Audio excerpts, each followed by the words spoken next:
Hola, buenas noches desde Los Ángeles. Somos La Última Canción Podcast, presentado por productora Nerdopolitan. En el episodio de hoy vamos a hablar de dos personajes, dos músicos que murieron muy jóvenes, hace 3, 4 años atrás. De alguna manera cambiaron la industria de la música, cambiaron la industria especialmente del hip hop, del rap, de la música urbana. Nos referimos a XXXTentacion. Su nombre real era Janse Dwayne Ricardo Onfroy, nacido el 23 de enero de 1998 en Plantation, Florida. Muere el 18 de junio del 2018 en un asalto por disparos. Y el segundo intérprete del que vamos a hablar es Lil Peep. Su nombre era Gustav Elijah R. Nacido el 1 de noviembre de 1996 en Tucson, Arizona. Y extrañamente muere en la misma ciudad de Tucson el 15 de noviembre de 2017 por sobredosis de distintas sustancias. En el caso de Janse, más conocido como XXXTentacion, o lo vamos a llamar Triple X Tentación, era un joven que desde pequeño, alrededor de los 10 años, empezó a presentar problemas en la escuela, se transformó en un niño problema, expulsado de distintos colegios, distintas escuelas. Su madre soltera, de nombre Cleopatra, empezó a tener bastantes dificultades con él. Alrededor de ese tiempo, SoundCloud comienza a ser una plataforma que atraía a muchos jóvenes que podían hacer en su casa música y subirla a esta plataforma.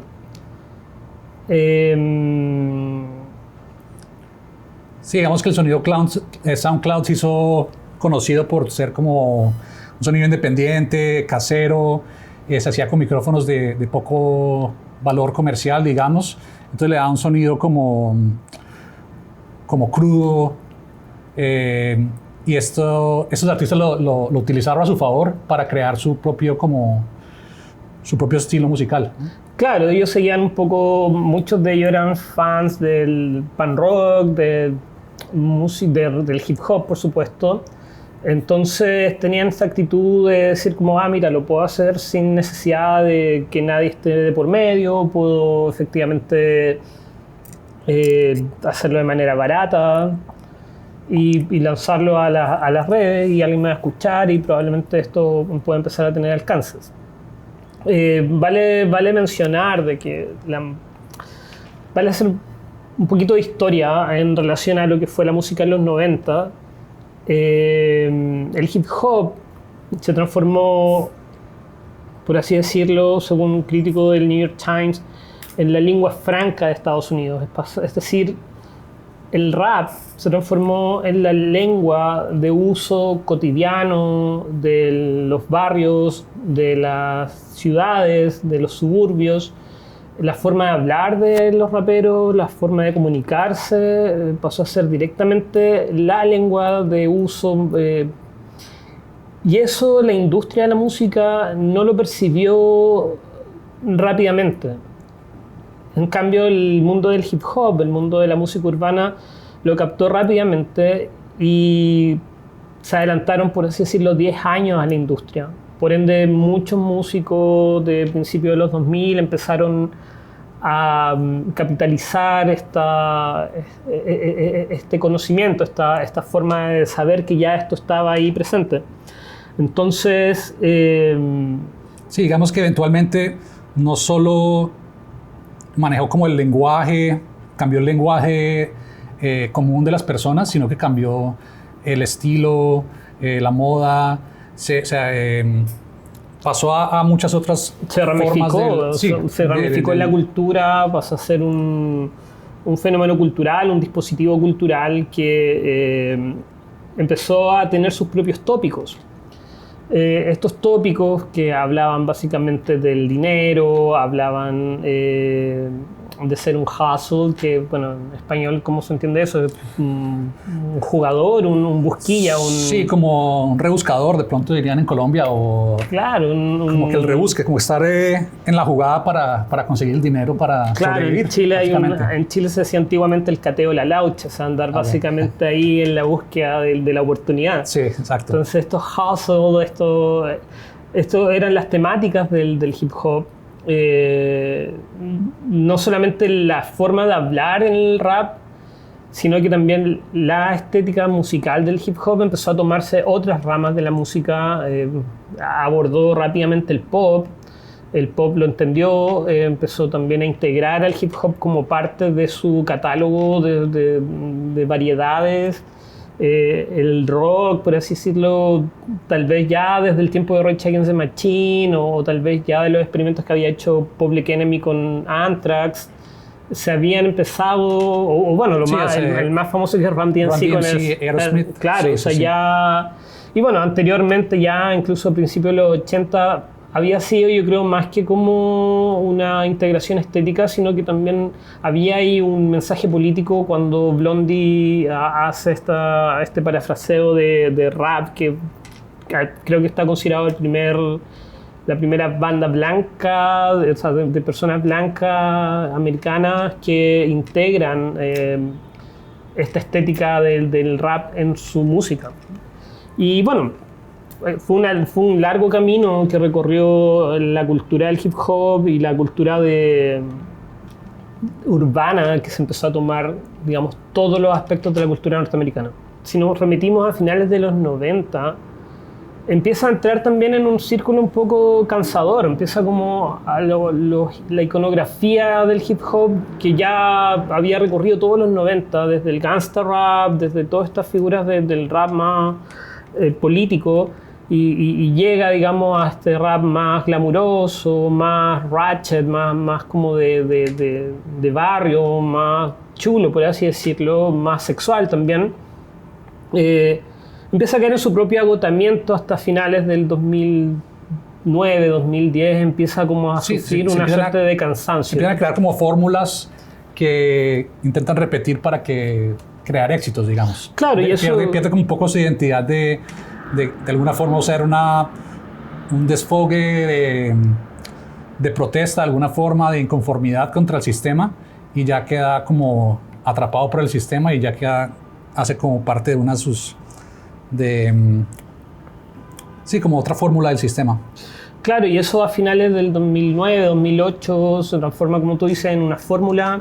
Esa fórmula empieza a repetirse, comienza a tener sus propios clichés. Y jóvenes ya en ese tiempo empiezan a experimentar con el hip hop, con el rap, pero ya a integrarle otras estéticas. Entre esas estéticas aparece también Kurt Cobain o figuras de los 90 como, por así decirlo, referentes inmediatos para estos chicos, y comienzan a experimentar con una forma de hacer hip hop que le llaman emo rap. Que es un rap más que también tiene como referencia al pop punk de principios de los 2000, como Paramount, como puede ser Blink 182, que hacen como un punk rock más soft y que habla más como desde una sensibilidad. Ellos lo toman pero lo transforman en una suerte de hip hop o que también son los inicios un poco de donde el trap empieza a hacer aparición. Y en ese caso, digamos, en Latinoamérica atraviesa toda esta temática sexual y sobre el dinero y se estaciona en el reggaetón, básicamente. Sí. El reggaetón, y que también en el reggaetón en Puerto Rico, sobre todo por ser personas que tienen directa conexión con Nueva York y empiezan también están más al día con lo que pasa en Estados Unidos, le empiezan a integrar digamos, estéticas del trap, de lo que estaba empezando a aparecer en ese momento en Estados Unidos. O sea, digamos, el reggaetón y la música en Puerto Rico estaba muy al día con todo lo que estaba pasando en la música urbana en Estados Unidos. Sí, es correcto.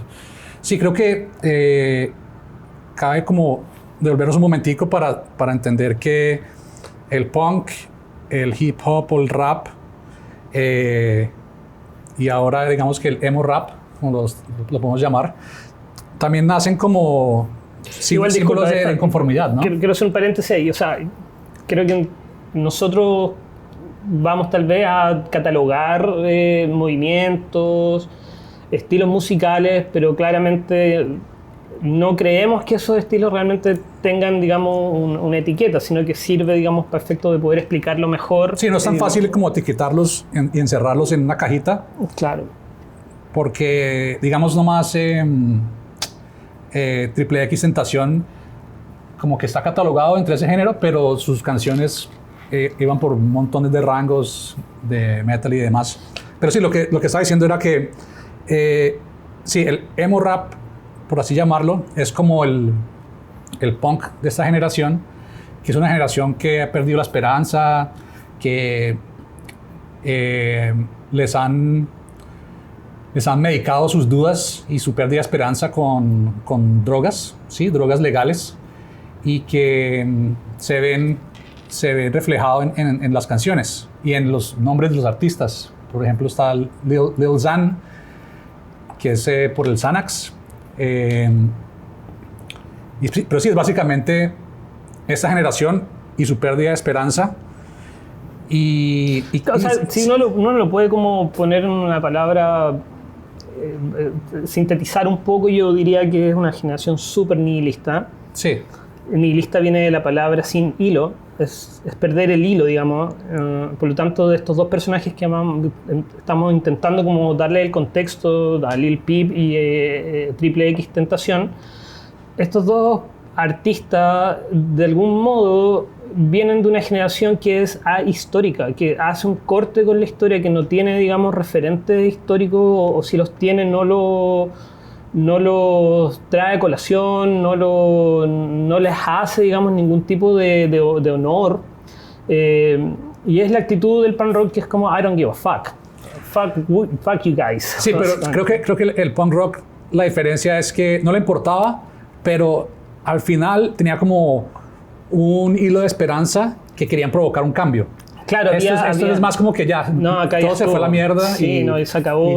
Claro, en ese sentido el punk rock sí se vinculaba históricamente con el rock, con el rock and roll, el rockabilly. O sea, habían ahí, digamos, estéticamente vínculos con eso. Entonces, explicar lo que es el emo rock, explicar lo que es Triple X Tentación o Lil Peep es difícil porque ahora sabemos un poco más de ellos. O sea, digamos, ellos dos en particular, más que el movimiento en sí, ellos dos en particular, y por la razón de por qué lo estamos destacando y hablando sobre ellos, porque son más músicos, porque tenían, digamos, una absorción cultural más extensa que lo que podían hacer sus pares de ese tiempo. O sea, hay muchos que están en esa misma categoría, o sea, como está, por ejemplo, Smoke Park, u otros que tienen, digamos, que estaban en esta generación de SoundCloud, de SoundCloud rappers, que bueno, yo creo que ahí deberíamos entrar ahora como a hablar directamente de lo que es el SoundCloud rapper.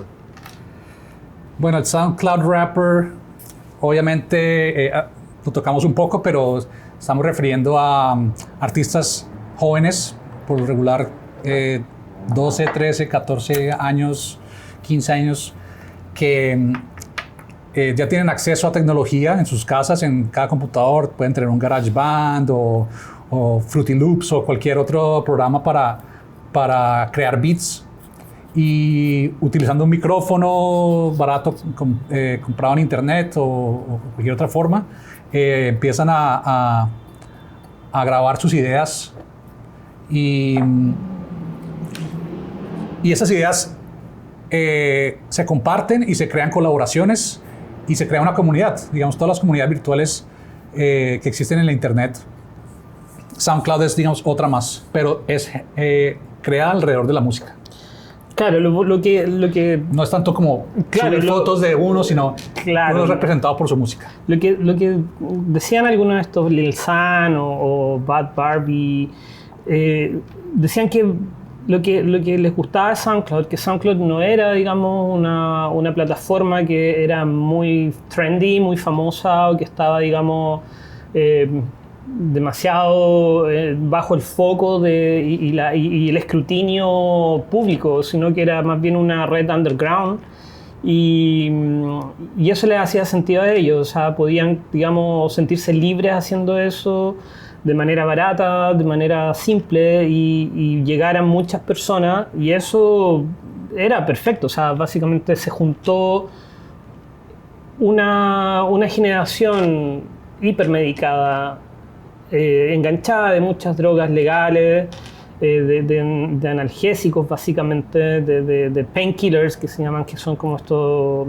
sí, opioides. Opioides básicamente, que querían expresar una sensibilidad, querían expresar una emocionalidad, una suerte de fragilidad discursiva, con esta red que les daba de alguna manera una suerte era como una red de ¿cómo se dice?, paraguas, que los ponía a resguardo y podían efectivamente hablar de lo que los aquejaba. Es que si uno recorre un poco la lírica y la poética de estos jóvenes, son el abandono, son la sensación, la constante mirada hacia la muerte, hacia el suicidio. Es una generación súper extrema. Sí, pues, o sea, yo me pongo a pensarlo y imagínate crecer en una generación donde desde el principio te dicen no hay esperanza, el mundo va a terminar, cambio climático, o sea, como que ya vienen con los problemas que venían de nuestra generación también, pero ya todos como que no, ya, esto se va a morir. Y además con el bombardeo mediático que tienen, o sea, crecieron con el pensamiento de la muerte a cualquier momento. Claro, o sea, crecieron con esta ansiedad constante y ese nihilismo, es decir, esa pérdida de una vinculación histórica, de entender los procesos históricos, sencillamente los deja en un vacío y eso se expresa muy bien en la música. Vamos a hablar un poco ahora directamente de quién es XXXTentacion. Este chico de Florida, como le comentaba al principio, comienza a tener bastantes problemas en la escuela. Su madre no sabe en qué momento él comienza a hacer música, a ser un rapero, digamos, a hacer improvisación. Hay una polémica ahí porque el socio, el compañero de XXXTentacion, Skir Mask, dice que lo conoció en la correccional. Él entró, digamos, y salió varias veces de la correccional y que ahí se conocieron y ahí empezaron a hacer improvisación. Otra gente que los conocía dice que se conocieron realmente en la escuela. Da lo mismo. El tema es que lo acompañó por siempre, hasta el final de sus días, siempre estuvo con él, siempre fue su partner. Incluso cuando a XXXTentacion firma un contrato millonario, como condición pide que Skir Mask lo acompañe. Poco a poco XXXTentacion empezó a hacer mixtapes, hacer singles y subirlos a SoundCloud, lo que hacía toda su generación, hasta que empieza a destacar por sobre los otros por tener unas líricas más crudas, más directas, que hacían más sentido y una energía potentísima. Muchos que lo conocieron decían que tenía como un mal medio napoleónico, es decir, como era bajo y quería siempre destacar, entonces tenía esta como arrogancia. Pero lo otro que destacó mucho en XXXTentacion era su violencia. Era una persona que tenía arranques de violencia, que fue violento públicamente. Y es bien extraño en una época donde estamos todos bajo el escrutinio moral, bajo el escrutinio público. A XXXTentacion no se le condenó tan fuertemente por su actuar público. De hecho, comenzó a tener fanáticos que lo defendían ante cualquier situación. No le importaba que él fuera violento, era como parte de la estética que empezó a generar una multitud de fans que derivó en una situación problemática. Él conoce a su novia, que se llama Geneva Ayala, Sí, Geneva Ayala. Sí, Geneva Ayala. Una chica también muy sin hogar, básicamente, 16, 17 años, muy a la deriva. Y él la recoge y la transforma como en su novia y en su protegida. El productor de Tentación lo dejaba vivir en su hogar, por lo tanto se transformó también en el hogar de Geneva. Y él fue testigo de primera fuente, de primera mano, del nivel de violencia y de maltrato que esta chica sufrió a las manos de Tentación. Esta situación a Tentación lo persiguió hasta el final de sus días. Los celos, qué sé yo, la manera de ser manipuladora de él derivó en que le dio una golpiza a esta muchacha y ella lo denunció. Razón por la cual Tentación fue a la cárcel. Y aquí viene, digamos, una de las partes que yo creo que tiene que ver con entender este fenómeno musical también y las redes sociales.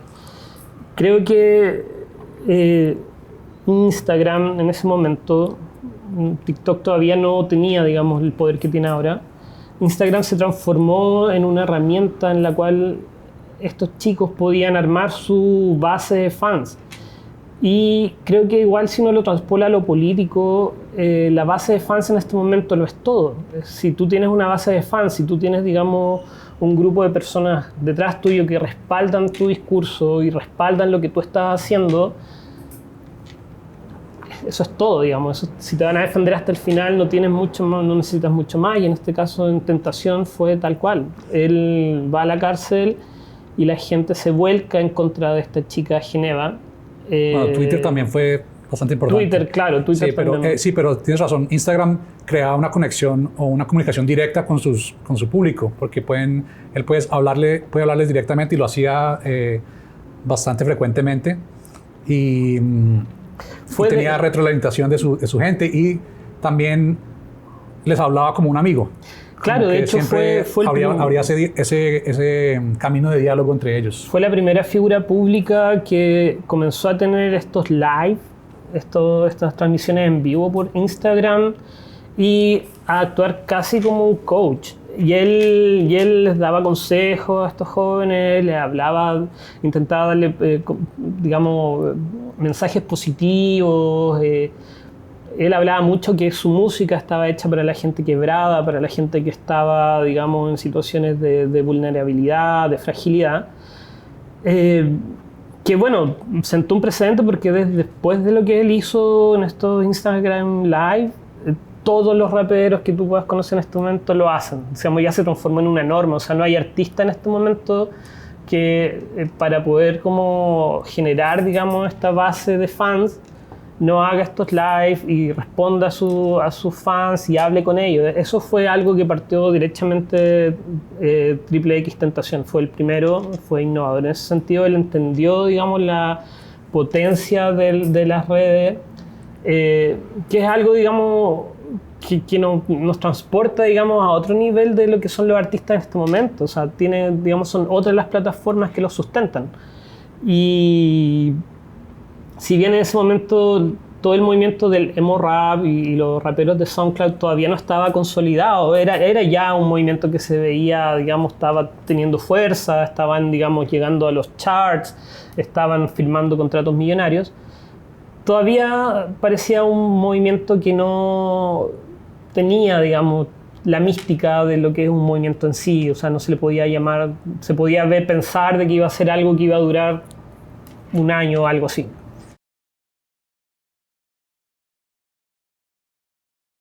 Entonces en eso aparece también, paralelamente a Triple X Tentación, Lil Peep. Sí, Lil Peep creció de una forma un poco distinta. Sí, digamos que creció y fue criado por su madre y por su padre. Estuvo presente por algún tiempo, pero se divorciaron como cuando él era muy joven. Y la figura paterna que él tuvo era la de su abuelo, que un poco lo formó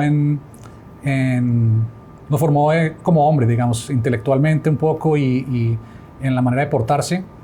Y por eso Lil Peep tiene como una ideología un poco distinta acerca de compartir. Su abuelo era un historiador que se concentró en la historia de los sindicatos en Latinoamérica y tenía esa idea un poco del socialismo inculcada en su familia. Entonces creo que Lil Peep, cuando llega a SoundCloud, ve esa oportunidad como de algo que se puede compartir en todo el mundo, que todo el mundo tiene acceso a él sin importar dónde esté. Y creo que eso fue muy importante para él, para digamos, tomar esa plataforma para sus creaciones.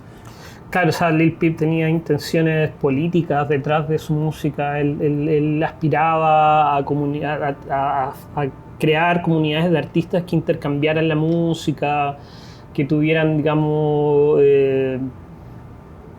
sea, que fuera un intercambio creativo. Él tenía, digamos, yo creo por el background que él venía, o sea, su abuelo sobre todo, tenía una idea sobre comunidad. Él tenía un concepto de comunidad y él veía en SoundCloud una comunidad real, una comunidad que era una herramienta que los podía catapultar a básicamente un sueño constante de muchos músicos, destruir la industria.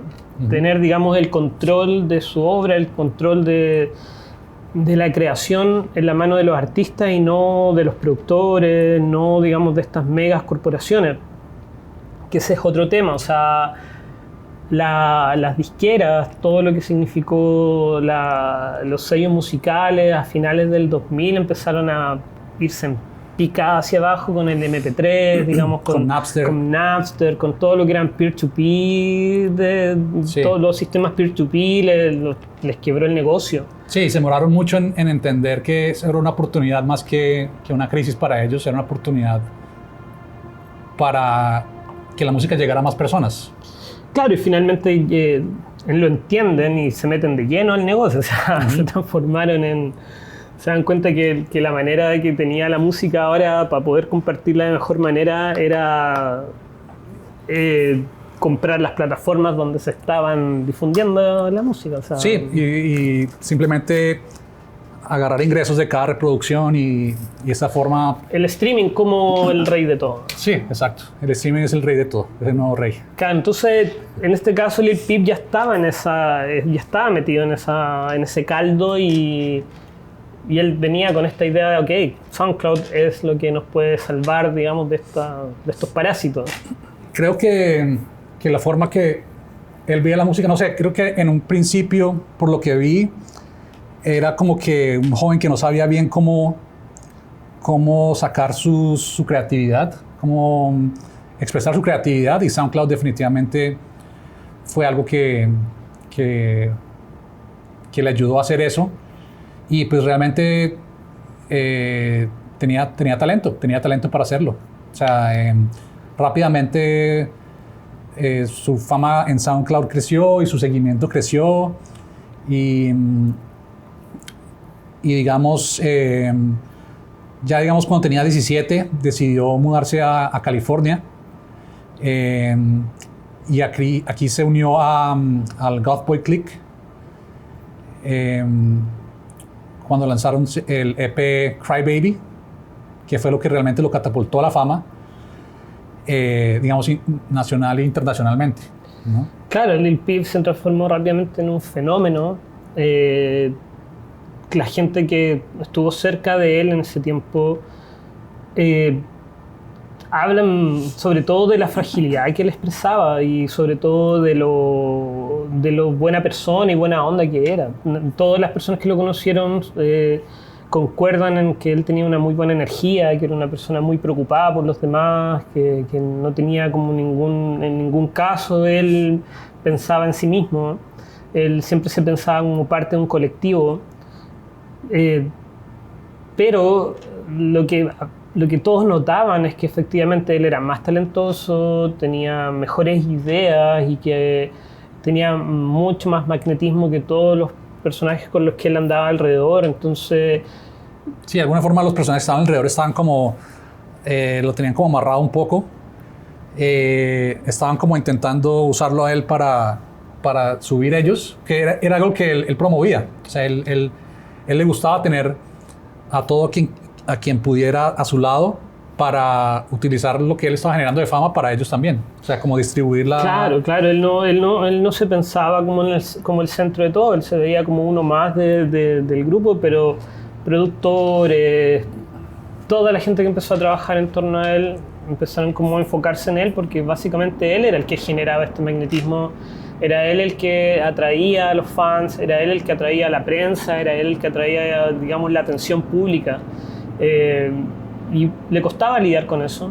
Le costaba lidiar con eso porque además su grupo, su entorno más íntimo, eran personas que estaban enganchadas de las drogas. Él estaba enganchadísimo de las drogas, estaba enganchado de oxicoides, estaba enganchado de todo lo que fueran los opioides. Y era muy difícil para él salir de ese círculo. O sea, hay imágenes bastante tristes. Hay un documental, se llama Everybody's Everything. Everybody's Everything, sí. Ese documental cuenta desde la perspectiva de la mamá la historia de Lil Peep. Y ahí uno puede ver imágenes de este chico de 17, 18 años, drogadísimo, siempre al extremo, siempre en situaciones muy, muy difíciles. Que es el mismo caso en el caso de Triple X Tentación, no estaba enganchado a las drogas, pero tenía problemas de comportamiento duro. O sea, era una persona que tenía mucha violencia. Creo que también fue diagnosticado como bipolar cuando tenía como 10 años o algo así. No, un poco después él empezó a ir al conserje, al consejero, hasta que sí le diagnostican bipolaridad. Y la violencia que él expresaba frente a las canciones tan tiernas que tiene y mensajes tan positivos que tienen son realmente impactantes. Él hizo Triple X Tentación hizo Instagram Live, donde él se mostraba golpeando a personas, siendo de una violencia extrema. Y en el caso de Lil Peep, estaba toda su situación con las drogas, o sea, todo el mundo lo conocía por eso, por ser una persona que estaba constantemente jugando en el límite. Sí, definitivamente eso se ve en ese documental, por ejemplo, se ve mucho en la presentación que tuvo creo que fue en el Ecoplex.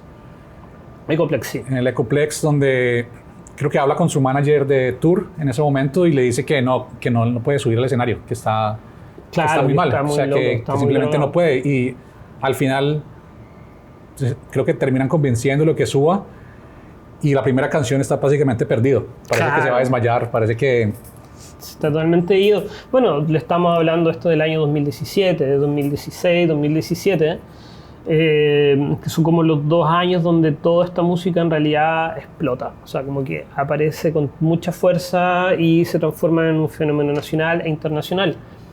En el caso de Triple X Tentación hay un documental del que se llama Look at Me, que también está curiosamente hecho por la mamá, o sea, de alguna manera producido por la mamá de Triple X Tentación. Ambos documentales son bastante sinceros, por así decirlo, están hechos desde la mirada de las mamás, por lo tanto están hechos con bastante cariño, pero no evaden el bulto, o sea, no evaden el hecho de que ambos eran niños que eran problemas, digamos. Sí, se tocan los problemas que tuvieron, sus conflictos con la justicia también, problemas que, digamos, Triple X Tentación tuvo problemas legales por, ¿sí entiendes? Vainas de niños en Florida que entran a casas y empiezan a robar.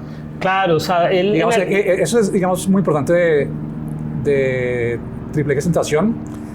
En Florida creo que es uno de los lugares más fáciles de conseguir opioides legalmente. Claro, es como Los Ángeles y Miami, yo creo que son como las 2 ciudades donde son como destinatarios de entrada de la droga al resto de Estados Unidos. Entonces se hace más fácil. Sí, no, pero también digo drogas legales, o sea, como opioides. Bueno, Florida sobre todo, sí. Entonces ves en muchos relatos de jóvenes adolescentes que les mandan legalmente, un médico les les hace una prescripción para Xanax o para algún Persico o algo así, y ellos los consumen, pero también los venden. Los venden a sus compañeros de clase y es como una fuente de ingreso que se genera para ellos y algo... Claro, o sea, estamos hablando que son chicos que ya desde los 12 años empiezan a tomar estas medicaciones que les generan una adicción que no es reversible de manera sencilla y que los va a dañar por el resto de sus vidas. O sea, Sí. están marcados desde muy pequeños y toda la estética de este emo rap, de este rap SoundCloud, está, digamos, mediado por eso. O sea, digamos, todo el discurso musicalmente está mediado por esta situación como media extraterrestre, yo diría. Es bastante inquietante. Y yo creo que estos dos personajes, Lil Peep y Triple X Tentación, son los dos personajes que llevaron este estilo musical al siguiente nivel. Llevaron un nivel en el cual musicalmente uno no puede negarles el talento, no puede uno negarles la lírica que hay ahí, la poética que hay ahí. Es imposible no acercarse a la música de estos dos artistas y quedar indiferente porque tienen profundidad, tienen, Sí. digamos, un grado de sinceridad y un grado de fragilidad que yo creo solamente artistas de gran nivel uno se los puede como atribuir. Y en el caso de Triple X Tentación, yo creo que la canción que marca el inicio de su fama y el inicio de lo que marca un antes y un después de este estilo es Look at Me. Sí. Look at Me. Y no sé, ¿la vamos a escuchar ahora? Sí, escuchemos Look at Me.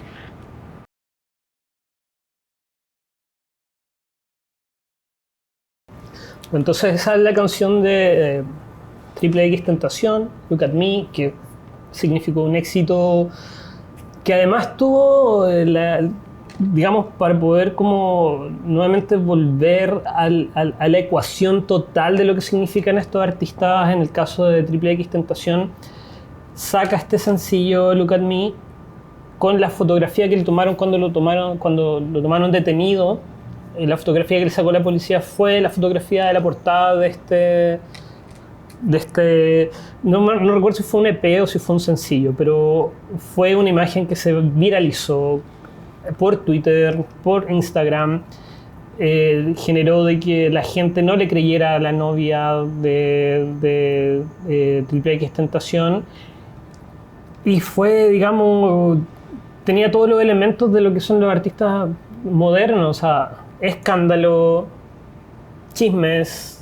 Sí, no, y definitivamente él tenía un magnetismo que se vio reflejado en la foto. O sea, es como la foto del arresto, pero se hizo famosa porque la gente dijo, no, este man, ¿quién es?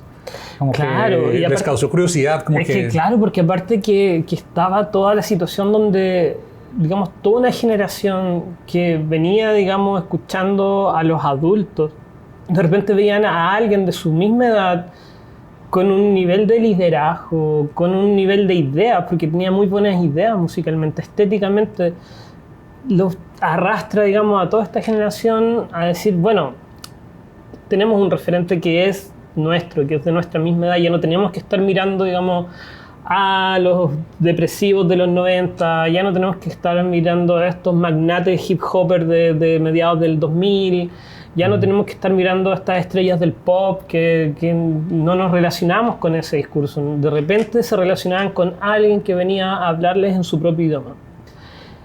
Por el otro lado, Lil Peep, que está en el otro extremo, o sea, está en Los Ángeles, que se transforma en casi una figura mítica, casi en un mártir, yo diría. O sea, tiene todos los elementos de un mártir. Sí, como que es una persona abierta, siempre dispuesto a ayudar al prójimo, digamos, de alguna forma. Creó su fama tal vez alrededor de esa imagen también, y también esa pudo haber sido como su caída, su talón de Aquiles, como que recibir personas que de pronto no eran lo mejor para él, ni para su carrera, ni para su salud física y mental. pero definitivamente la forma que abordó su música y la forma de como empujar al extremo lo que podía hacer y decir en sus canciones y en sus conciertos y en sus videos, definitivamente lo elevó a otro nivel que le trajo, lo puso en la vista de raperos a nivel comercial ya más reconocidos. Igualmente, bueno, brevemente, hay que mencionar que en Los Ángeles existía una agrupación que se llamaba Odd Future, donde estaba lo que, bueno, ahora básicamente todo el mundo conoce, que es Frank Ocean, Tyler, the Creator, Earl, the Sweatshirt, que son ellos tres, digamos, probablemente los que actualmente están, digamos, es el futuro del rap probablemente. Y eso ya se había establecido en Los Ángeles. O sea, Los Ángeles se había establecido como un lugar donde las innovaciones en relación al hip hop y al rap estaban ocurriendo, estaban, digamos, sucediendo. Por lo tanto, la llegada de Lil Peep a California, él se encontró con un terreno fértil, se encontró con un lugar donde sus ideas y sus propuestas musicales y estéticas tenían cabida, tenían, digamos, un espacio en el cual iba a armar una base de fans. Y es curioso porque, a diferencia de Triple X Tentación, Gustav y Lil Peep no buscó estar tanto en el spotlight, no buscó tanto estar, digamos, en las portadas de las revistas, no fue, digamos, ese su principal objetivo, ni tampoco lo supo manejar de la mejor manera.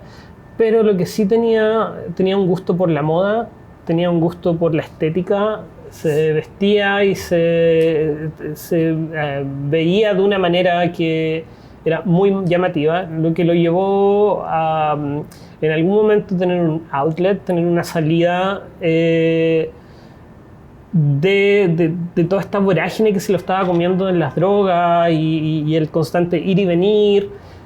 Y lo llevó, tenía doble nacionalidad, lo lleva a Europa a pasar una temporada verano-primavera en Londres. Sí, está en Londres y allí también se interesa más por la moda y como la oportunidad de eso. Creo que genera una marca llamada No Smoking y también tiene colaboraciones musicales con artistas de allá, creo que se llama... Fendi. No, y ese productor, I Love Carcomen. Carhoman. I Love Carhoman. Sí. Sí, que también hay supuestamente algún indicio que tuvieron una relación sentimental, porque Lil Peep era abiertamente bisexual. Entonces, él como que se creaba estas relaciones y había momentos que parecía que él iba a seguir avanzando en su vida y iba a poder como que nivelar su ansiedad, sí, digamos, su nihilismo por el mundo y, claro, eso yo creo llegar a otro nivel musicalmente y artísticamente. Claro, yo creo que eso es bastante clave en el caso de Lil Peep, porque Lil Peep se transforma en una persona que generaba esperanza, que era alguien que tenía un optimismo. Él manifestaba gustos por bandas como From 242, como Kurt Cobain era un ídolo para él abiertamente. O sea, él hablaba de Kurt Cobain abiertamente, pero tenía también vinculación con toda la escena del punk rock de Washington o de Los Ángeles. O sea, él sí manifestaba, digamos, vínculos con eso y abiertamente hablaba de eso, digamos. Sí, y manifestaba que también su estilo su estética era influenciada por esas vertientes también, ¿no? Por el punk, por de alguna forma como una mezcla entre punk y emo.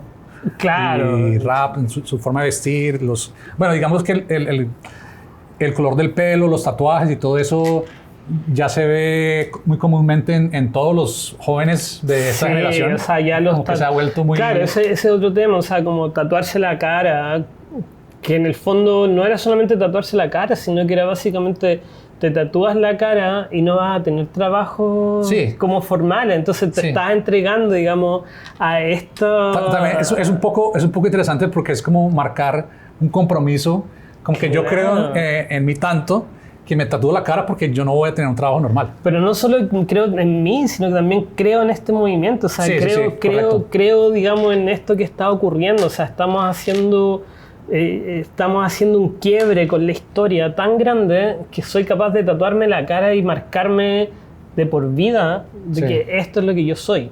Sí, yo creo que no me tatuaría la cara. Yo tampoco. Yo tampoco, porque además que ese es otro tema que yo creo que es bien político, que detrás de esto hay un discurso neoliberal profundo y duro, en el cual el dinero es básicamente donde se establece el nivel de tu éxito. Uh-huh. Por lo tanto, digamos, al momento en que tú empiezas a ganar dinero, tú estás totalmente validado. Sí, exacto. Por ende, no hay dobles discursos ahí. Y en Estados Unidos, más que estás generando dinero y estás pagando impuestos, haz lo que quieras. Claro, y ese, digamos, es la última frontera del discurso neoliberal. Uh-huh. Y yo creo que, de algún modo, todos estos chicos son, ¿cómo decirlo?, mensajeros de los límites del neoliberalismo. Sí. Es decir, son su última frontera. Sí. Digamos, y eso es bien interesante porque cuando uno se introduce en esta música, sientes el dolor, el desgarro que hay detrás de eso. Sí, pero es como extraño porque está en ese dolor, tal vez de alguna forma también por el sistema neoliberal en el que viven, que permite que grandes corporaciones... Que vivimos, perdón. Que grandes corporaciones manejan lo que comes, lo que ves, cómo vives, digamos, se permite que las grandes farmacias mediquen a los niños y se ha impulsado por esta gran máquina. O sea, regulan el deseo y regulan, digamos, la frontera de lo posible y lo imposible. Sí, pero casi que es como la gasolina que crea ese género que está en contra de cómo está viviendo, ¿no? Es como...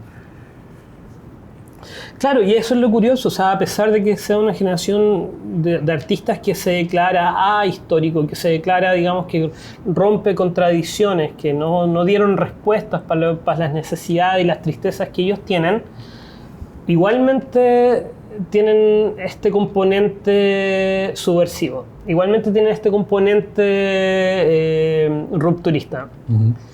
Pero yo creo que la diferencia, como tú bien lo mencionabas, con el punk rock, que tenía, digamos, espacios, digamos, parcelas que se podían explorar aún de positividad. Sí. En este caso no, o sea, en este caso son clausurantes, son... Sí, no, y es una aceptación de... Es como... Sí, digamos, el punk rock es como... Hey, necesitamos un cambio, hey... Vamos, a la mierda la reina. Claro, sí. A la mierda la autoridad. A la mierda la autoridad. Vamos a hacer un cambio y estos son como que... Esta es la vida que vamos a vivir y ya. Metamos drogas, tomemos... borrachémonos, sí, ya, ¿qué más da? ¿Sí? Y digamos la vida al máximo, al límite. Exactamente, y bueno, pero en este caso estos chicos no... Yo creo que también los elementos de lo gótico, o sea, si por ejemplo tú piensas que Good Charlotte, que es una banda que en realidad no soy seguidor de ellos, pero sí, que traen, digamos, una estética de lo gótico, traen una estética, digamos, de esto emo, sí, le hacen homenajes póstumos a Lil Peep, uno también puede pensar que lo gótico entra, digamos, en esto. Sí. Que yo creo que en mi opinión, tal vez alguien me puede corregir, yo creo que los primeros que trajeron lo gótico al hip hop y al rap fue Cypress Hill. Sí, claro. Sus carátulas de cementerios y... Sí, ¿no? Y la música... acerca de la muerte también. Hablar de la muerte y hablar de... Sí. Sí, es posible, sí. Sí, eran como como un gothic rap. Gothic rap.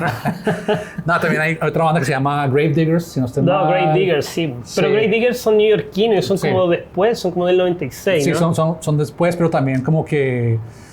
Sí, tiene como sus ingredientes más oscuros, ¿no? Sí, sí. Pero claro, o sea, eso Triple X Tentación y Lil Peep lo absorbieron como esponja. Sí. Y lo utilizaron de una manera muy talentosa.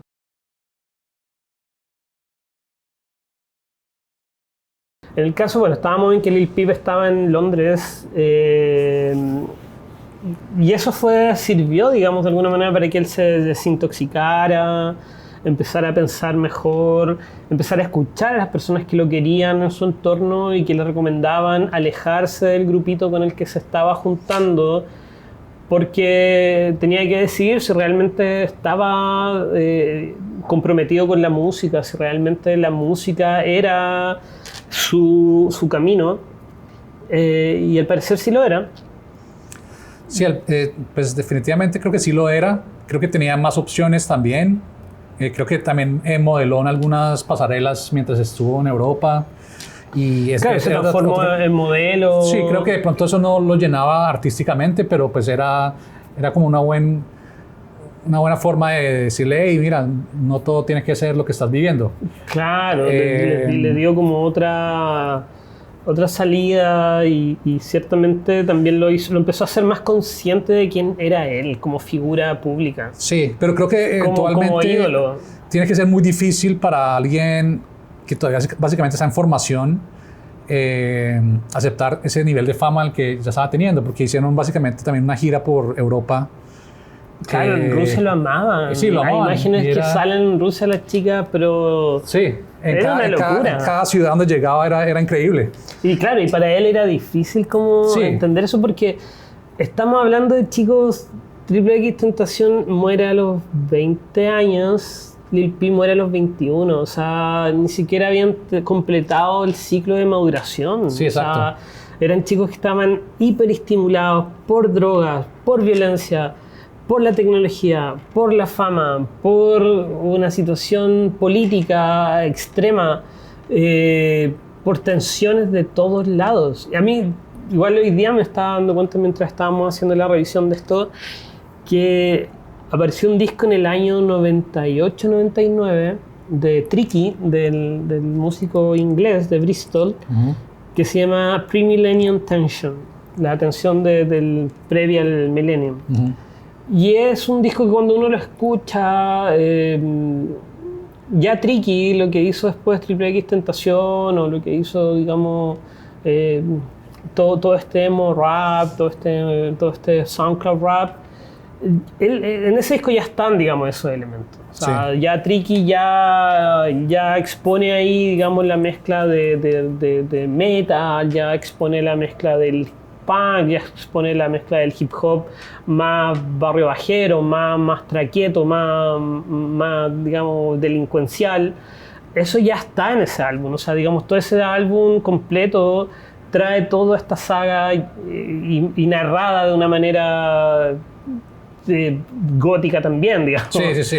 Y sin embargo, nunca aparece muy mencionado, digamos, como referente para estos artistas. Que bueno, en Londres también ya estaba, en esos mismos tiempos había salido Little Rascal. No era Little Rascal, es Dixie Rascal. Dixie Rascal. Y sí había, en Londres se había dado esta escena, digamos, de un hip hop más oscuro. Skins, la serie de televisión, ya había mostrado a estos chicos abandonados y perdidos, digamos. Esa estética y esa escena ya se había, digamos, planteado previamente en Inglaterra, pero no había tenido el alcance y no había tenido, digamos, la exposición y la ramificación, yo diría en definitiva, que tuvo el SoundCloud rap y el emo rap. Sí, creo que Inglaterra a veces es más como rápido en entender que ese tipo de imágenes, aunque dan como una visión oscura de la sociedad, igual pueden producir plata. Entonces, son como más rápidos en entender, sí, todo está mal, pero ven, ¿cómo nos puede generar ingresos esto? Y digamos, en Estados Unidos se demora un poco más y a veces hacen como remakes de series inglesas también por eso, claro, como esas vainas más oscuras. O sea, si uno piensa en Euphoria, muchas de las cosas que se muestran en Euphoria, hiper estetizadas, en Skins ya pasaron, digamos. Skins ya estaban ahí planteadas y ya, digamos, ya estas adolescencias perdidas ya se habían puesto en escena, ya estaban, digamos, formuladas, digamos. Sí, pero creo que esa serie Euphoria también es un muy buen ejemplo de cómo mostrar, también lo romantizan un poco, pero sí muestran como la generación que está adicta a las pastillas, que consumen y venden drogas, el sexo y el me importa un culismo, y sí, la forma de ver la vida y como que la falta de esperanza y de...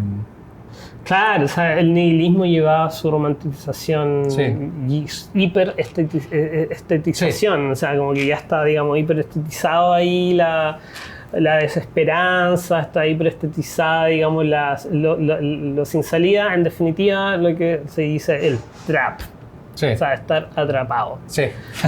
y el trap, digamos... Que tal vez es actualmente el género, entre comillas, género que más se comprende, que más se puede como la gente relacionar en Latinoamérica, porque hay trap chileno, hay trap en Argentina, hay trap colombiano, hay trap puertorriqueño, tal vez Bad Bunny, que es la mente detrás de popularizar todos estos géneros. ¿Bad Bunny? ¿Quién es Bad Bunny? Bad Bunny, un chico más o menos famoso. Bad Bunny. Algún día vamos a hablar de él. Obviamente vamos a hablar de él. ¿Será Bad Baby? No. Bueno, Bad Baby, más famosa. Él es tal vez la mente detrás de toda esta... De toda esta popularización de los géneros urbanos. No es una crítica, o sea, yo no voy a hablar mal de Bad Bunny en ningún caso, pero sí creo que la industria puertorriqueña le quita, y creo, no sé si es bueno o malo, o sea, eso no tengo opinión al respecto, pero sí es un hecho que le quita, digamos, todo... de alguna manera, todos los elementos que construyeron esta estética muy de Florida, de algún modo, Los Ángeles y Nueva York tal vez un poquito más, digamos, a la saga, de dolor, digamos, de fragilidad, de sensibilidad que este movimiento y en particular Lil Peep y Triple X Tentación trajeron a la luz pública. Me parece que el último disco de Bad Bunny, que creo que vamos a hacer un episodio completamente de eso, más que para hablar de Bad Bunny, hablar de los colaboradores de ese álbum, que son todos muy buenos, se apega un poco más a este discurso, pero dándole, digamos, un sabor más latinoamericano, o sea, como que ese, digamos, yo creo que es el gran talento.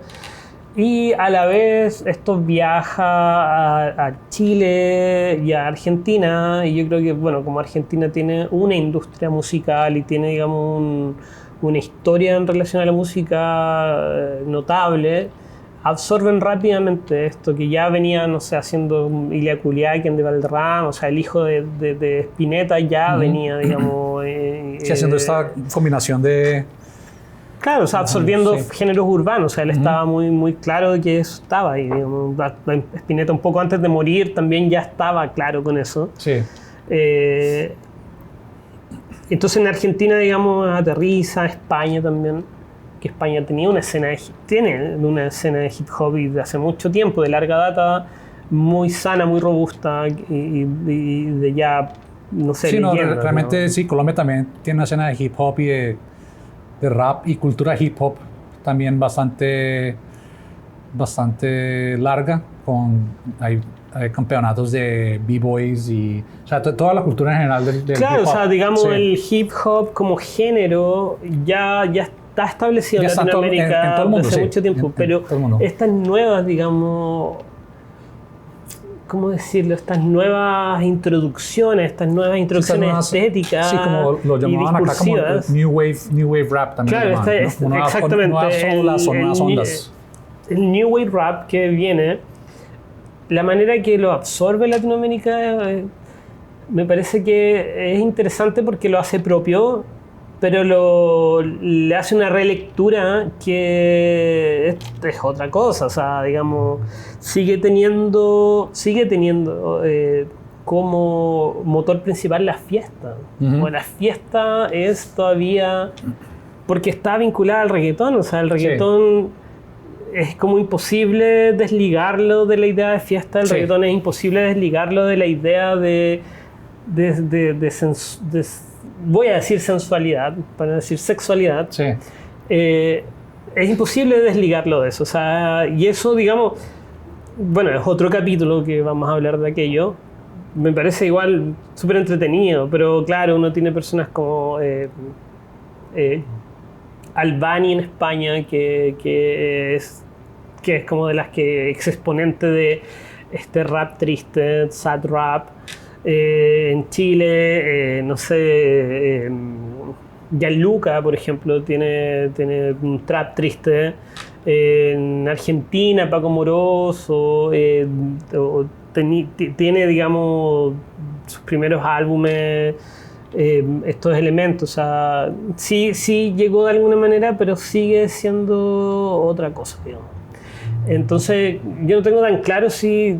O sea, acá en Estados Unidos al menos Triple X Tentación es un ídolo. O sea, no hay duda al respecto. O sea, sigue siendo un músico que todos los personajes del mundo del hip hop han tenido palabras de agradecimiento o palabras de honrarlo. Sigue siendo... Bueno, ahora que está en la palestra pública, sobre todo Kanye West, que se declara el más grande de todo. Él habla cuando muere Triple X, dice, oye, mira, yo no tuve tiempo, no tuve el momento para decirte cuánto te agradezco, cuánto agradezco lo que me inspiraste. Sí. Y uno lo puede ver, o sea, así como después de eso hay un antes y un después. Yo creo que Triple X Tentación, con la muerte de Triple X Tentación, se marcó un antes y un después. Y en el caso de Lil Peep, yo creo que también, que muere, ¿cuánto? Menos de un año antes que Triple X Tentación. O sea, Triple X Tentación muere en junio del 2008 y Lil Peep en... Noviembre del 2017, sí. O sea, claro, como con menos de un año de diferencia. Se marca a fuego ese estilo, esa generación. Lil Peep, bueno, vuelve a Los Ángeles después de Londres. Venía como recuperado, ¿no? Venía como... Sí, venía como recuperado, pero creo que tal vez entró otra vez como a su grupo de amigos, como que volvió a las mismas andanzas y empezó a...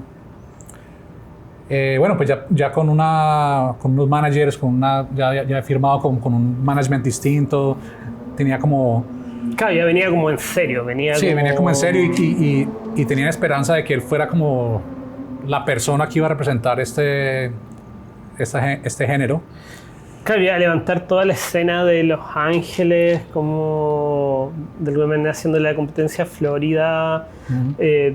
Yo creo que igual estaba muy claro que Triple X Tentación y Lil Peep, sí, no sé, me imagino que ya estaban pensando en gira juntos, allá. Sí. Sí, eran como los máximos exponentes en el momento de esa nueva onda de rap y pues obviamente tenían que a algún punto llegar a colaborar juntos y sí, era cuestión de tiempo. Claro, porque ahí está el tema, o sea, lo que diferenciaba a ellos dos es que no tenían ningún prejuicio, tenían mucha libertad creativa y podían meter elementos de otro género en lo que estaban haciendo. O sea, cuando Extentación se transforma en quien fue, saca un álbum que todos estaban esperando que fuera un nuevo Look at Me, que fuera nuevamente como un sinfín de copias de esa canción, porque había pegado y había dado éxito. Sí. ¿Y para qué hacer algo distinto? Y hace un disco súper íntimo. Completamente distinto, muy lindo, lleno de piano, lleno de susurros.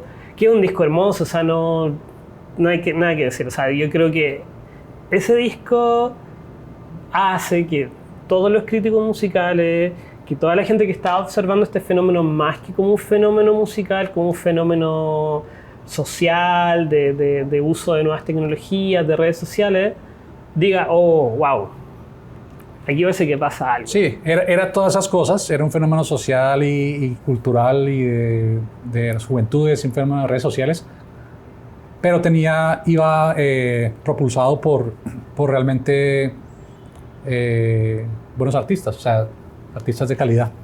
Claro, o sea, no se podía negar que ahí había pulpa, que había, digamos, consistencia y había, digamos, algo real. Y por el otro lado, Lil Peep ya transformándose en el ídolo y en por así decirlo,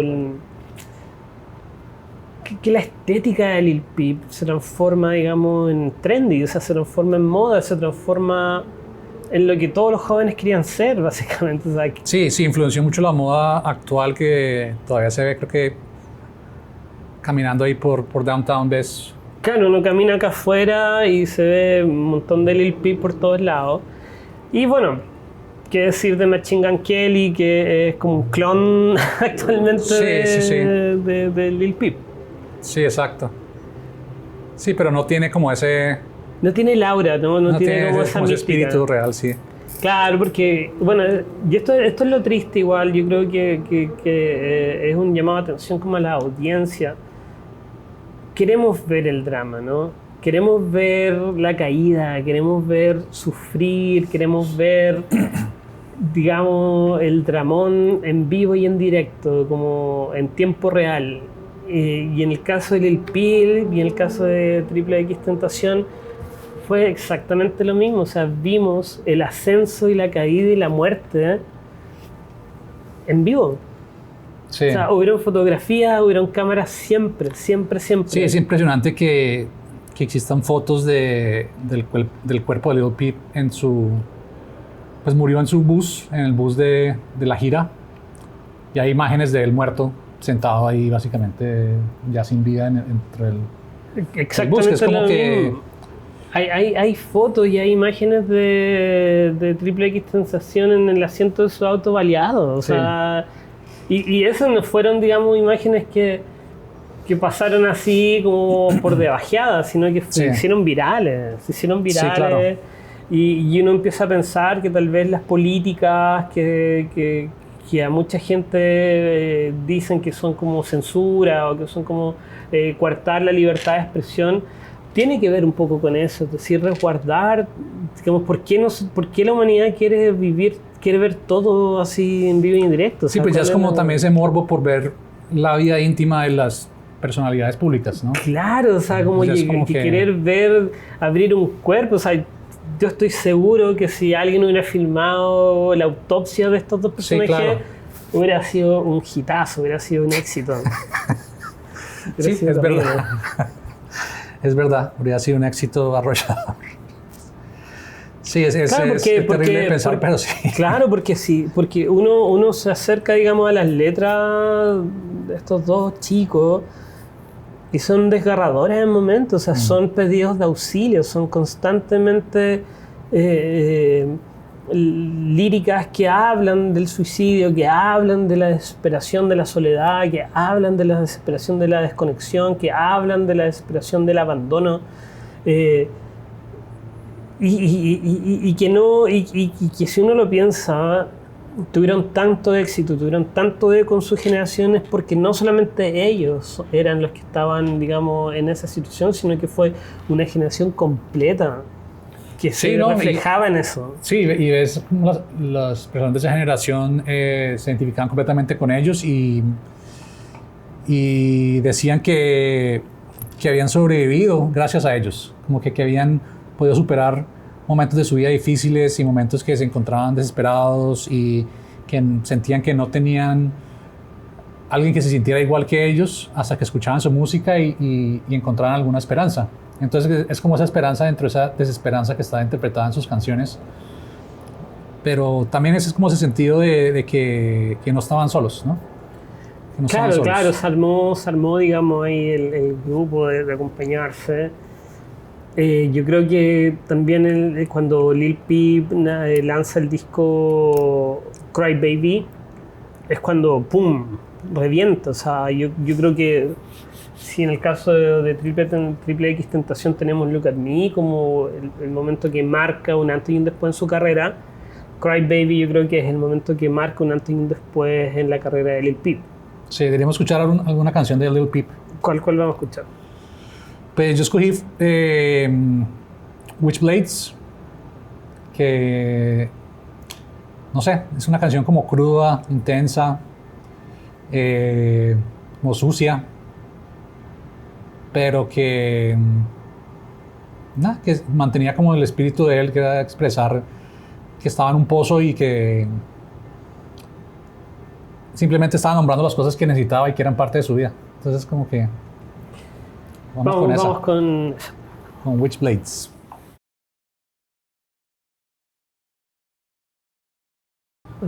Eso fue, digamos, uno de los temas una de las canciones que hizo musicalmente a Lil Peep, como meterse en la piel de los jóvenes de su generación y ser, digamos, considerado un referente para lo que estaba pasando.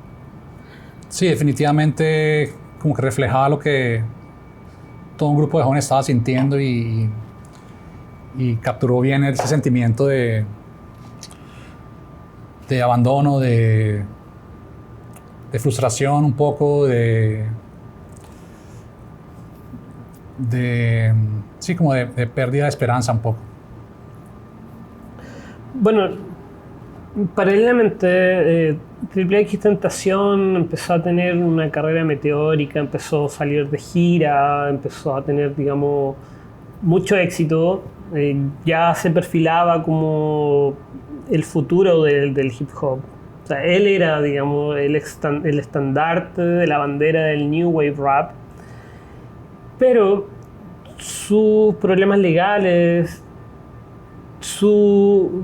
digamos, hay un momento en que él hace un video en vivo que marca mucho quién era él. Y es cuando lo van a condenar por violencia.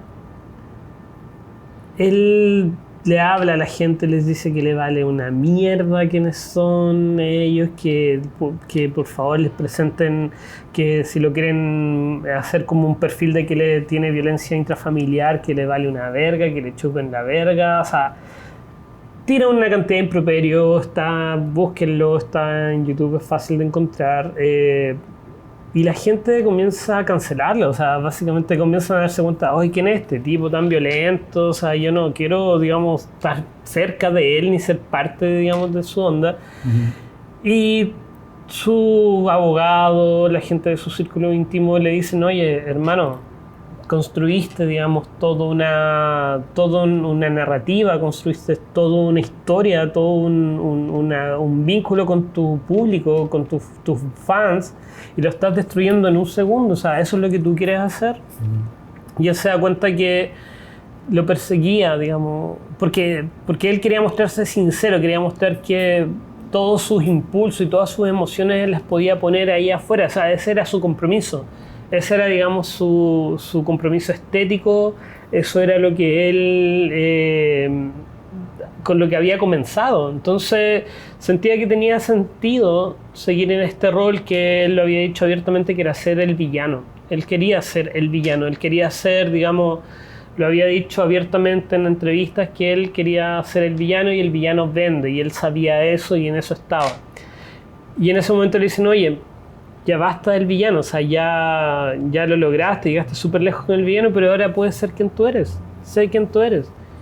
Y eso lo relajó un poco y lo hace cambiar y girar su destino y su discurso, y comienza a entregar discursos más positivos, empieza a darse cuenta que esta sombra de la violencia intrafamiliar lo perseguía por mucho rato y necesitaba sacárselo de encima. Entonces, eso uno lo ve reflejado en su música.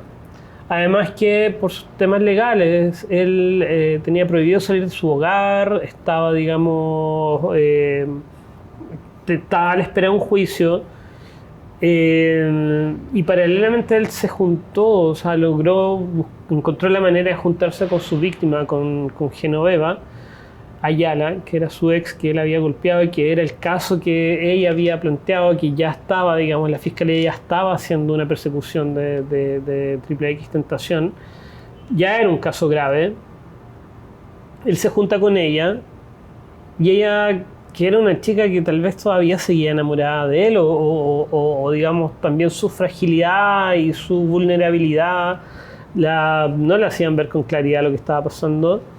Y luego un fin de semana que ellos estaban ahí y que todos, digamos, todos los medios, todas las redes sociales odiaban a este chico y ponían a Triple X Tentación como el ídolo, hasta que él había dicho, teníamos todo este live violento. Uh-huh. Seguían diciendo que ellos odiaban y se juntaron, y ella retira los cargos que le había puesto encima a Triple X Tentación, y eso fue peor.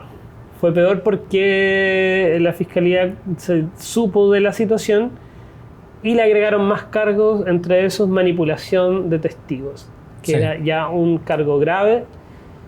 Y eso, digamos, marca un momento crucial en la vida de él. Se da cuenta que tenía por delante una situación compleja y lo sume, digamos, en un espiral creativo en su casa.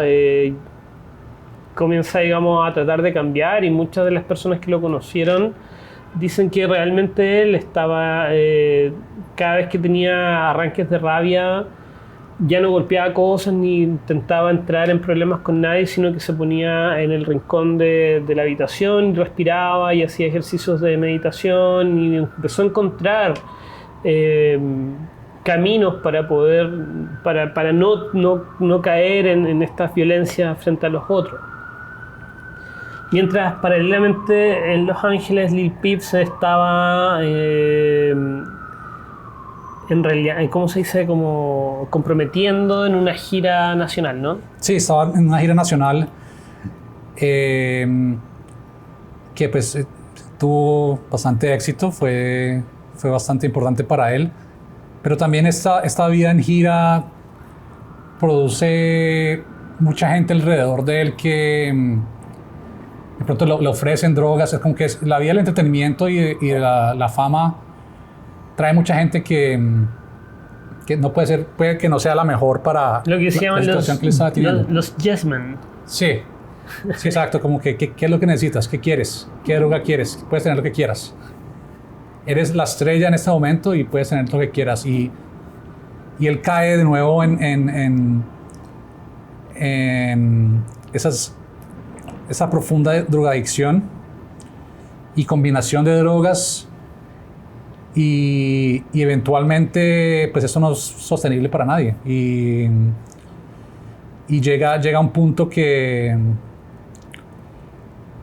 pues que al final es su sobredosis, que creo que había una combinación de cocaína, fentanilo, Oxy, Xanax.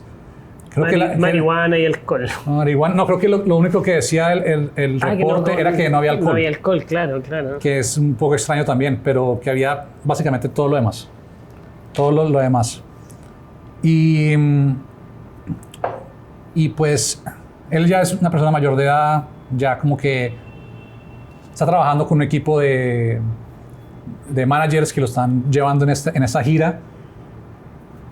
Y esto pues al final crea como muchas dudas acerca de su muerte, como que si había negligencia por parte de su equipo, si en vez de estarlo ayudando, eras permitiendo que hiciera lo que quisiera y al final llevándolo hasta el punto de su muerte.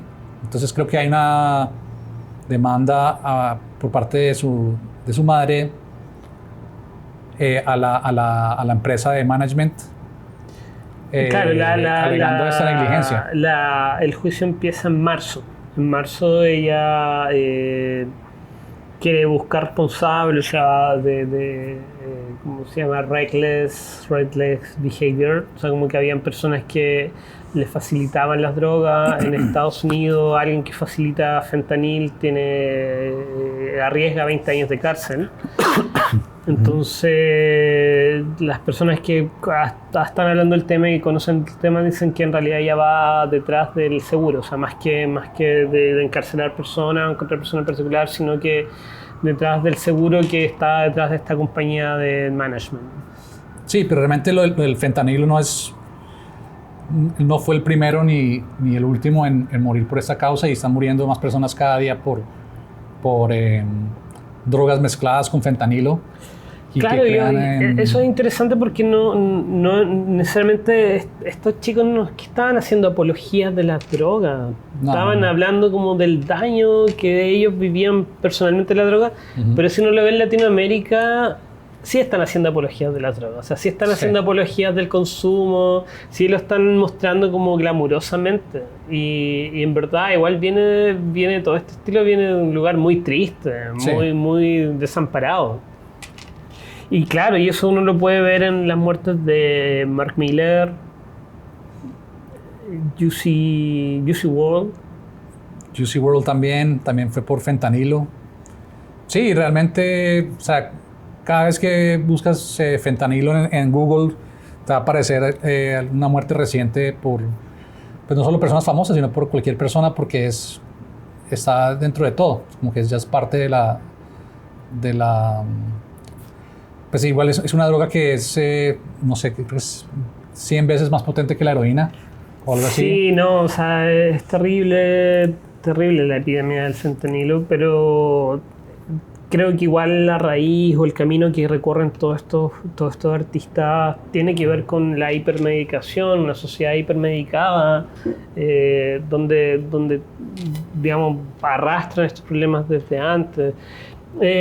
En la situación de Lil Peep no está tan claro en qué momento él se engancha de las drogas, pero tuvo mucho que ver con su manera de ser, que era como muy complaciente, era muy como de, sí, hagámoslo. Entonces como que no tenía, digamos, no tenía una personalidad así como fuerte de decir, oye, no, basta. Pero bueno, en fin. Como que es curioso porque cuando muere Lil Peep afecta, digamos, a toda la comunidad que estaba ya integrada en este sonido y en este movimiento. Y para Triple X Tentación sí le aparece, digamos, ese tema porque ya él venía hablando de temas del suicidio, él ya venía, digamos, haciendo apología, o sea, como que ya venía hablando de la muerte como algo cercano, o sea, había de hecho declaraciones públicas en su Instagram Live o en entrevistas que él no iba a vivir mucho, que él iba a vivir poco. Sí, creo que dentro del documental hay una conversación que él tiene con el manager que está en un restaurante como lujoso, y el manager le dice, no, todo lo que viene por delante, y él dice, no, yo no voy a llegar a los 21. Claro. Y lo hizo de una forma como muy tranquila, muy casual, y pues es también muy profética, porque termina siendo real. Claro, entonces muere Lil Peep, dentro, como que se empieza a mover algo, o sea, hay algo que se empieza a mover ahí, hay algo que cambia. Y ¿cuántos meses después? 8 meses después. Sí. En un Instagram Live, Triple X Tentación le habían notificado que el siguiente día era la audiencia para decir que iba a afrontar. Él estaba afrontando 20 años de cárcel, era un juicio grande, era una situación difícil para él. Obviamente no era lo que él quería, y decide que se va a ir a comprar una moto. y no va con guardia, no va con nadie, va no solamente a comprarse una moto. Y a la salida del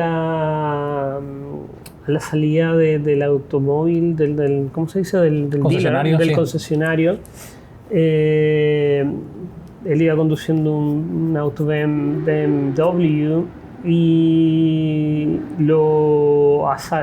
para una camioneta frente a él y lo asaltan dos tipos con pistolas y le disparan. Y bueno, llega la ambulancia y lo declaran muerto en el hospital el 18 de junio del 2018. Lo curioso es que antes de eso, horas antes, él había hecho un Instagram Live y sus palabras en ese momento fueron las siguientes: si ocurre lo peor y muero o alguna mierda y no me es posible ver mis sueños realizarse, al menos quiero saber que los niños percibieron mi mensaje y pudieron hacer algo de sí mismos, que pudieron tomar mi mensaje, utilizarlo y convertirlo en algo positivo y al menos tener una buena vida. La negatividad que Triple X Tentación mostró cuando en vida, en momentos específicos, siempre fueron como una sombra que persiguió la otra parte de él, que era más luminosa, que era más positiva y que estaba llena de una emocionalidad bastante retorcida y quebrada. Por lo tanto, es un artista al cual uno se puede acercar de manera bastante abierta y reconocer, digamos, esas chispas de genialidad, esas chispas de alguien que está hablando desde un lugar privilegiado. Básicamente la crónica de estos dos personajes termina en que tenemos dos íconos que transforman un movimiento social, de redes sociales, donde está involucrada la tecnología, en un movimiento estético, musical, que tiene una proyección que hasta el momento no tenemos claro hasta dónde va a llegar, pero seguramente está ocurriendo ahora. Y no sé quién será el próximo Lil Peep o el próximo Triple X Tentación, pero personalmente espero que no esté cruzado por tanto dolor ni tanto sufrimiento. Sí, definitivamente van a ser íconos para su generación y para la música en general. Van a ser... y pues sí, es lastimoso que su final haya llegado tan temprano. Eran unos niños. Eran niños, sí, eran niños y pues... Eran unos niños, y lo que además también es un poco siniestro es que las compañías están haciendo contratos con chicos de 12, 13 años, contratos millonarios. Sí. Entonces, digamos... que es algo que se puede repetir. Eso es lo que da más... Claro, porque además está digamos, la conciencia de que puedes como autogestionar tu personaje, la performance, digamos, como forma de artística y de la época central, a través de las redes. O sea, en el caso de Bad Barbie se llama, ¿no? Bad Baby. Bad Baby. Ella ya se conocía a los ¿cuántos? 14, 15 años en el programa de Dr. Phil. Creo que era como 12 o algo así. Claro. Está más joven, sí. 13 años. Sí. En el programa de Dr. Phil y insultando y peleando con todo el mundo, y porque le habían acusado de que había tratado de robar el auto de alguien, y ella se transforma en viral con la frase Catch Me Outside. Catch Me Outside, sí. y se transforma en meme y ella hace, digamos, de su fama, se hace millonaria. O sea, Sí, esta es millonaria. apenas cumple 18 años, abre su canal de OnlyFans y hace $1 millón en un día. O sea, todo el mundo quería verla y Sí, es loquísimo. actualmente ella tiene 19 años y ha hecho colaboraciones con Cardi B, con Megan Thee Stallion. En una fiesta de Cardi B le tiró alcohol en la cara a Celia Bank. O sea, ella es un personaje que tiene 19 años y que ya es millonario. O sea, ella decía que ya probablemente se podría retirar si quiere. Pero también ella es consciente del impacto emocional y el desgaste emocional que tienen todos estos jóvenes que ya llegan a los 21, 22 años y ya son ancianos, que ya no Sí. tienen, digamos, esperanzas de nada. Es loco, es loco y es Sí, duro. sí, es muy duro pensar eso y pensar que tienen pues, toda la vida por delante, pero que como que no ven un futuro, toda la vida y toda la plata que puedan necesitar. Y Claro, no- o sea, y no ven un yo futuro como tal. soy un boomer culiado, o sea, yo soy alguien que, digamos, mi edad y la edad de ellos, digamos, pareciera ser siglos. Sí, claro. Pareciera ser como que las diferencias entre nosotros son siglos y es como que yo y lo que yo supe de mi época y la manera en que yo me aproximé, digamos, a la cultura, es como que yo fuera alguien del mundo de los dinosaurios. Sí, y, sí. y es loquísimo porque no es tanto tiempo, digamos. No es tanto No es tanto tiempo, O sea, pero- si por ejemplo los jóvenes en los 80 se acercaban a la música como de Deep Purple, los Beatles, Led Zeppelin, Sí. es más o menos la misma distancia que yo tengo a acercarme de que ellos se acercaban a la música, no sé, como de los 90, pero ya eso les Exacto. parece, pero así, Sí, una distancia insalvable, es loquísimo. es loquísimo, sí, es como la aceleración de la tecnología, el crecimiento de la información y todo eso tiene que ver con... Claro, las brechas culturales Sí. con la información se empiezan como a atomizar y se... Sí, tienen como un crecimiento exponencial. Claro, ¿no? exactamente. Cada año es como un crecimiento mucho más vertiginoso que el anterior, entonces por eso se quedan esas brechas tan grandes en tan poco tiempo. Claro, y los nichos de mercado también se multiplican. Entonces, por lo tanto, si tú tienes una base de fans de 1000 personas, ya tienes, digamos, un universo al cual tú les estás hablando y esas 1000 personas tú las puedes encontrar en todo el mundo. Entonces, claro, lo que viene es distinto. Lo que viene es distinto, pero vamos a hablar más de eso en otros capítulos también. Muchas gracias por Creo yo. escucharnos, que tengan buenas noches. Próximo capítulo vamos a hablar de un ícono latinoamericano, un ícono para la cumbia, el señor Celso Piña. Acompáñenos en el próximo capítulo de La Última Canción. Muchas gracias. Que tengan buenas noches.